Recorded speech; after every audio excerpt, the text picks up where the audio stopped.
Bien, bonjour à toutes et à tous. Je vais vous faire une petite et courte présentation des nouvelles en feu d'artifice qui sont mon œuvre personnelle. Donc,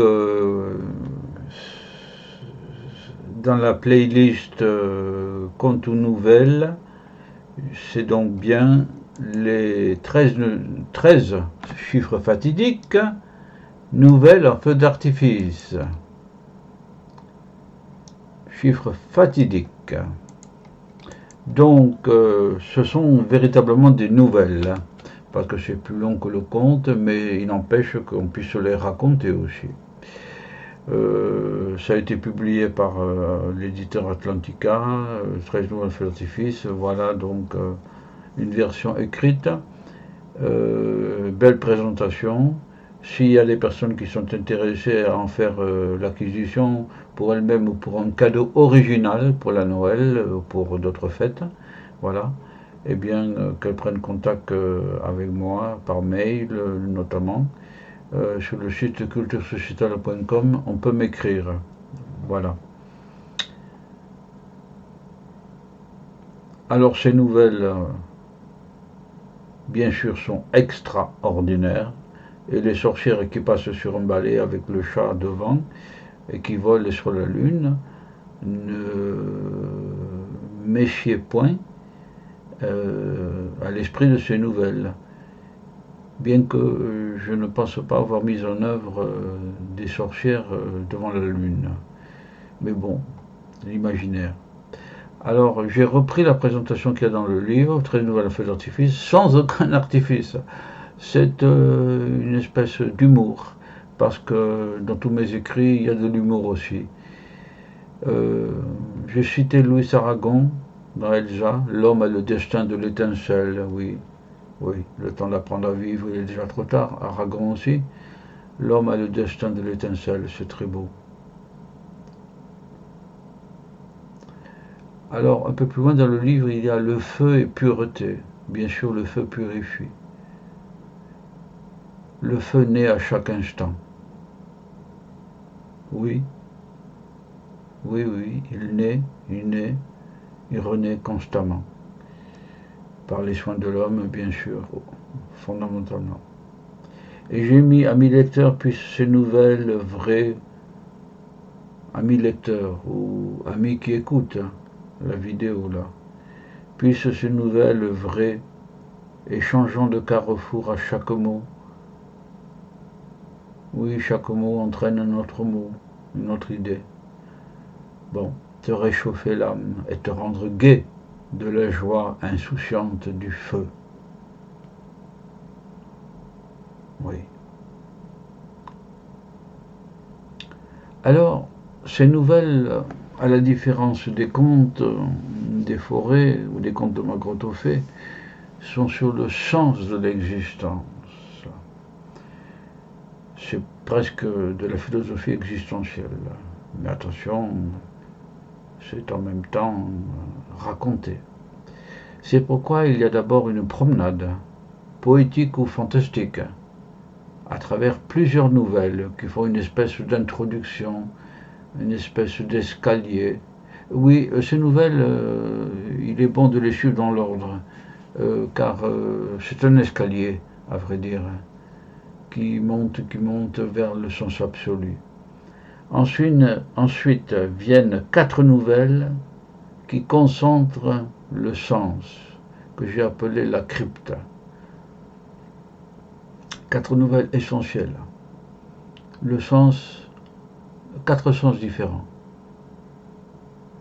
Ensuite, une courte nouvelle, comme un échappatoire, c'est pas le mot quand même, une découverte, donc l'abside. Alors, à titre général, le sens passe en premier, mais il est encadré de paysages et d'acteurs poétiques, beaux, jolis, amusants, drôlatiques, voilà. Mais le sens est toujours là. Alors, ces nouvelles, ce sont donc le dragon de la gare, une gare très ordinaire, mais pour aller de l'autre côté du quai, il faut emprunter un souterrain, et donc il y a des choses extraordinaires. Le voleur de chameaux, ça c'est dans le désert, quelqu'un qui veut, un arabe qui veut voler un chameau, une chamelle plus précisément, et qui est confronté au djinn du désert et à des mirages.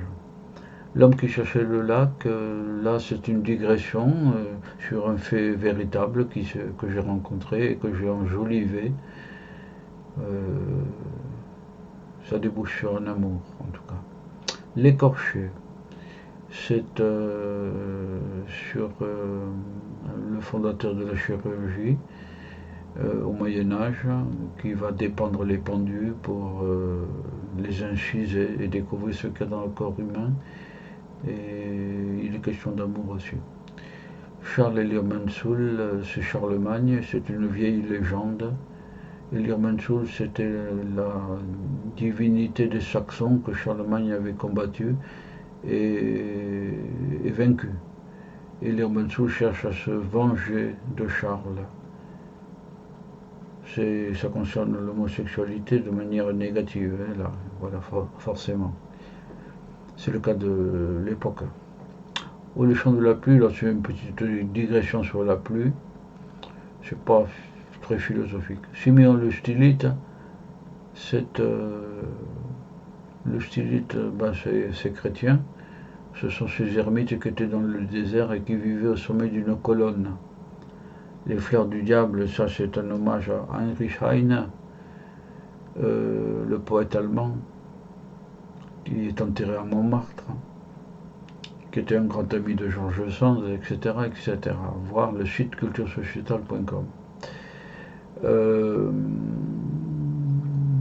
Donc là c'est un carrefour où il y a une grille carrée donc, et il y a des fleurs particulières.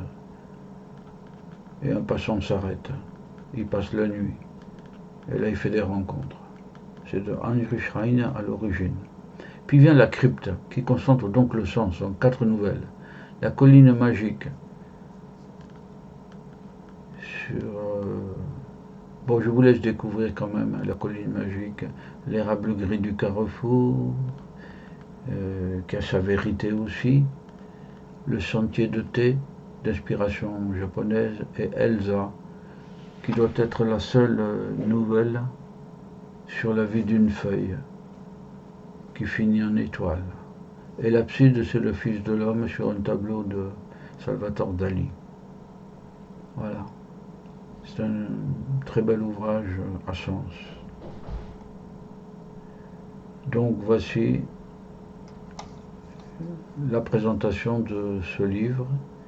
Je vous laisse maintenant à toutes et à tous découvrir les très nouvelles en feu d'artifice, sans aucun artifice. Au revoir à toutes et à tous.